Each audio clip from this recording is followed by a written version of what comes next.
ഭൂട്ടാനിൽ നിന്നുള്ള വാഹനക്കടത്തിൽ താരങ്ങളെ ചോദ്യം ചെയ്യാൻ ഇഡി. ഇന്നലത്തെ റെയ്ഡിൽ പിടിച്ചെടുത്ത രേഖകൾ പരിശോധിച്ച ശേഷം ദുൽഖർ സൽമാനെയും അമിത് ചക്കാൽക്കലിനും ഇഡി നോട്ടീസ് അയക്കും. കള്ളക്കടത്തിന് പിന്നിലെ കോയമ്പത്തൂർ റാക്കറ്റിനെ ഇഡി ചോദ്യം ചെയ്തു. അതിനിടെ ഓപ്പറേഷൻ നംഖോറിന്റെ ഭാഗമായി അമിത് ചക്കാൽക്കലിന്റെ 2 വാഹനങ്ങളടക്കം 3 വാഹനങ്ങൾ കസ്റ്റംസ് പിടിച്ചെടുത്തു.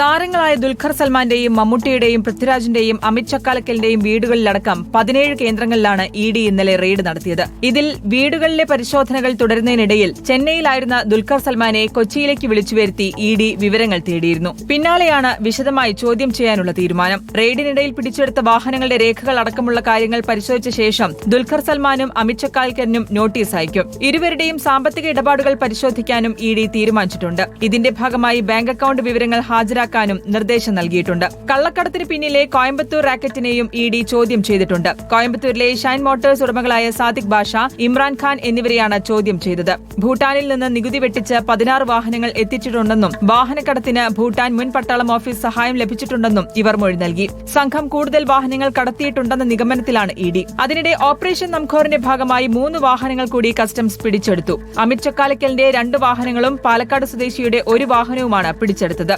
റിപ്പോർട്ടർ, കൊച്ചി.